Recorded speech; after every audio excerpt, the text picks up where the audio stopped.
Platonic love is on lock and the foundation of everything else. I love the fact that at the end of the day, the writers always bring the girls back together as our core unit when we go through stuff. And I feel like our platonic love is what gives us the ability to handle the romantic ups and downs and figure out what's best for us. That was an answer, non-answer, wasn't it?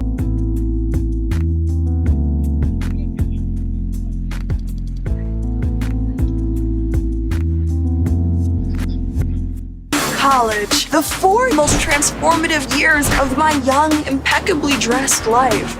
And I just keep screwing up right until the very end. Hey guys, my name's Alicia. I'm a correspondent from Me Too. We're kind of like Blackish or Grownish, but Spanglish. I'm a big fan of the show. And so my first question, just diving in, is, man, girls ain't nothing but trouble. I feel like you guys have, seriously, all of your characters have been going through some girl troubles, especially during like the spring semester, your final year. How are you guys navigating your romantic relationships? And how are you guys also getting into, how are you guys navigating these romantic relationships? That's really what we want to know.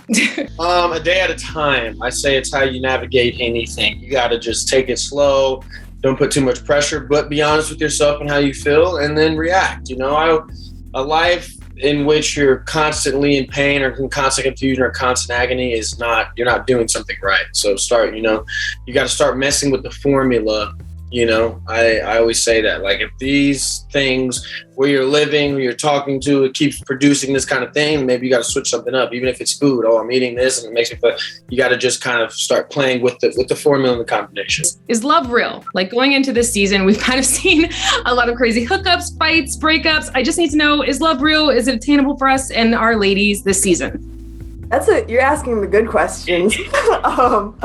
I'd have to say, while all romantic love at this point is questionable through Grownish, whether or not that can stand the test of time, the one thing is, like, platonic love is on lock and the foundation of everything else. I love the fact that at the end of the day, the writers always bring the girls back together as our core unit when we go through stuff. And I feel like our platonic love is what gives us the ability to handle the romantic ups and downs and figure out what's best for us.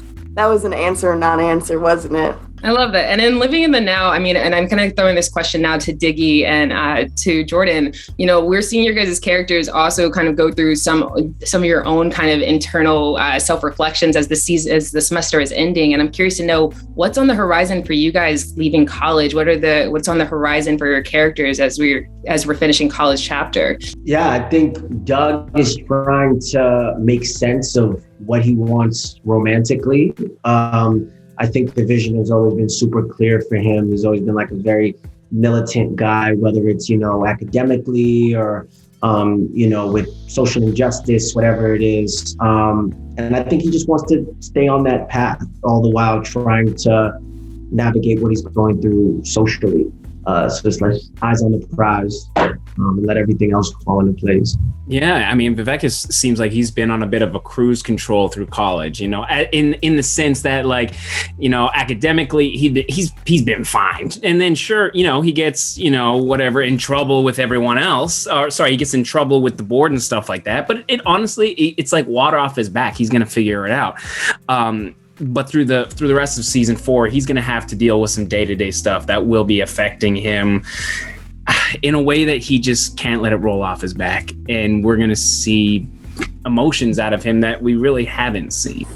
I feel like all of your guys' characters kind of deal with that. And I'm just curious to know, is that going to play out in more conversation, and especially as you guys prepare for law school, as the fashion kind of becomes more of a focus for Zoe's character, are we going to see some more conversations around, what the thinking is in the future for the future?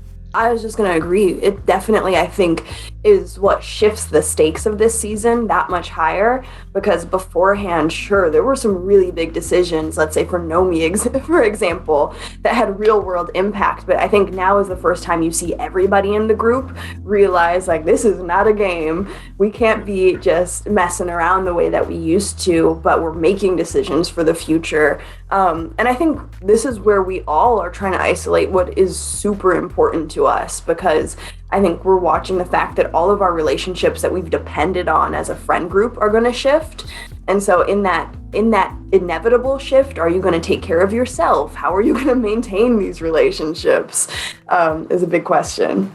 It's really dope, guys. Well, we're really looking forward to the end of the season and looking forward to seeing you guys again, and have a great day. Thank you so much. Thank you, you too. Your camera's phenomenal. Yeah, man, your setup. I gotta adjust my settings. One second. You're bodying it. It's incredible. I noticed too. Yeah, We haven't seen any other, No, yours is the best. I want mine to be like yours. Couldn't let you get off without saying that. That's right. Thank you guys. Have a great day. What is going on with you and that boyfriend? Because if you aren't treating him right, another older, curvier woman might. Luca.